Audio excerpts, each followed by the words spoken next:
Okay, sa mga nag-file ng impeachment complaint laban kay BP Sara, opinion mo mensahe mo sa kanila? Mensahe ko sa kanila, dapat sila maimbestigahan muna kung ano ba ang mga pagkatao nila. Kung sila ba ay tunay na may personal knowledge regarding dun sa grounds na isinasampa nila.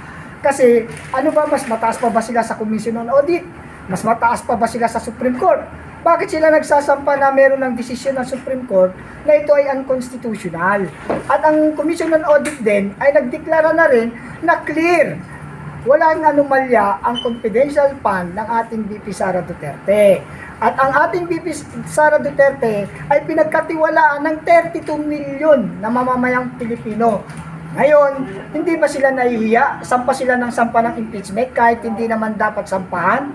At kung iba-background check natin, yung mga nagsasampa na yan, they are not credible to file impeachment. Hindi ba nila alam ang batas? Supreme Court na mismo nagsabi na wala, unconstitutional ang impeachment. Kaya yan ay kitang-kita na kulay politika. Yan ay political motivated. Hindi talaga yan dapat ini-entertain. Next question, ito. Ngayon, nakita mo kanina, no? Sa malaking diyan, yung inilatag lahat yung kung gaano kalaking pera yung nandito na pundo napunta sa NCR, lahat nakalagay, wala sa Mindanao na, 'di ba? Nakita mo. Ano masasabi mo diyan? Ang masasabi ko diyan sa totoo lang, napakalawak pala talaga ng korupsyon. At nakikita natin na napakalaki ng pondong pumasok sa NCR, pero wala namang mga proyekto o physical project na makikita. Ngayon, ang tanong, saan napunta ito? Wala tayong sinasabing ninakaw nila. Sige, okay, hindi nila ninakaw. Pero ang tanong nga, nasaan yung physical na pondo para doon sa project na yan, sa ghost project o flood control project na naging ghost project. Ang laki ng NCR, kung makikita mo, trilyon. Tapos wala ka naman nakitang proyekto, doon pa lang malaking big question mark. Alam nyo, ito aking opinion ha. Hindi na ito usapin ng politika eh. Ito ay usapin na ng kalagayan ng ating bansa at mamamayan. Maawa naman sila sa ating next generation. Dapat tigilan na ang korupsyon, tigilan na ang sobra-sobrang pagnanakaw. Ang unahin naman nila ay paunlarin ang ating bansa at pagandahin ang antas ng pamumuhay ng mga mahihirap na mamamayang Pilipino. What is the essence of real public servant? Ang public servant ay lingkod ng bayan. Ngayon, kung lingkod sila ng bayan, dapat yung proyekto ibinibigay para sa bayan at mamamayan. Pero nasaan nga? Yun ang masakit na katotohanan. Kitang-kita sa pinakita kanina na ang laki ng budget o pondo na inilagay sa NCR, pero wala tayong makitang mga proyekto na umusbong. Kitang-kita ang pangungurakot dito. 'Di ba? Pag walang proyekto pero may pondo, nasaan ang pondo? Walang proyekto, may pondo. Yun ang big question mark. So ngayon, no, dito na lang tayo sa 6th district. Nakita mo, may git 1 billion ito sa 6th district. So anong nakikita mong improvement sa malaking pera na yon? Wala talaga eh. Kasi kung merong improvement, makikita mo merong tinayo dyan na building para sa mahihirap, or mga health center, o mga hospital, free for people of the 6th district. Dapat may makikita ang ganun. Meron ba? Di ba wala? O saan ngayon napunta? Yun ang dun eh, yun ang bottom line dun eh. Merong perang bilyon-bilyon, pero wala namang proyektong makikita. Sir, balik tayo sa impeachment kasi yun ang pinaka-viral ngayon at pinaka-hot topic ngayon eh. Yes. What if ma-impeach si BP Sara sa Kongreso at saka sa Senado? Ano kaya ang posibleng gawin ng taong bayan?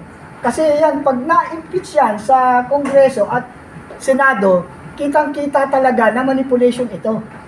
Kasi aakyat pa yan sa Supreme Court. Ngayon, ang tanong, pag na-impeach, hindi nila irerespeto ang Supreme Court? Dapat nilang respetuhin yan. Then, ano kaya ang gagawin ng taong bayan? Para sa akin isa ako sa taong bayan. Pero isa lang ako, pero ang sektor ko marami. Kasi ako ay OFW Advocate Leaders. Ibig sabihin, leader ako, tagapanguna ako ng mga OFW. Marami yan, milyon yan. Ngayon, Bilang ako ay nasasaktan kung sakaling ma-impeach, gulo ito. Gulo. Kasi ako sa akin, ayaw ko ng kaguluhan. Wala sa atin may gusto ng gulo. Ang gusto natin kapayapaan. Pero kung sila ay nagpo-provoke ng kaguluhan at ipipilit nila ang kanilang kagustuhan na ayaw ng mamamayan, mayroong mangyayaring gulo talaga. Kasi lalabas sa kalsada, yung 32 million at nadagdagan pa yan. Gulo ito, Brad. Gulo ang mangyayari. Kaya tigilan nila yung impeachment na yan. Sila ang dapat ma-impeach dahil sila ang mga magnanakaw. Itong impeachment na sinasampa nila, this is called diversionary tactics. Dinidivert nila ang tunay na problema o ugat ng problema para mawala doon sa ghost project, doon sa flood control ghost project. Dinadivert nila at binubugbog nila si Sara Duterte, si VP Sara Duterte para mawala ang usapin doon sa tunay na problema. Kaya itong impeachment na ito, wala ito eh. Okay. Ano lang ito? Sir, Kalokohan. may mga ilang congressman na nagsabi na dihamak daw na mas malakas yung ebidensya ngayon laban kay VP Sara dahil daw sa paglabas ni Ramil Madriaga. Yung Madriaga na yan, i-background check nyo. Ano pagkatao niyan? At ito, hindi na to dahil Duterte ako ha. Itong pananaw ko, itong pinapayag ko sa inyo, hindi dahil sa Duterte supporter ako eh. Ipinapayag ko to ayon sa aking sariling obserbasyon at sariling pagmamalasakit. Yung Madriaga na yan, pag binackground check mo, convicted yan eh. May kaso yan. O, paano magiging reliable source? O, paano magiging dedependihan nila ang statement ni Madriaga kung si Madriaga mismo, merong nilabag na batas. Yan ay isang, political maneuver nila. Ginamit nila si Madriaga, fake yan eh. Hindi totoo yan, walang personal knowledge yan sa usapin ng impeachment. Tsaka isa pa sir, may nakita ko po sa Facebook na yung regarding sa, di ba si VP Sara nagsalita na kung mamatay siya, ipapapatay niya sa ganito, ganyan. Isa daw yun sa pinakamabigat na ebidensya na laban kay VP Sara sa impeachment. Bilang isang criminology, yan ay isa sa pinakamababang ebidensya, yung testimonial. That is based to the statement, no? Hindi yan dokumento, walang physical, walang concrete evidence. That is statement.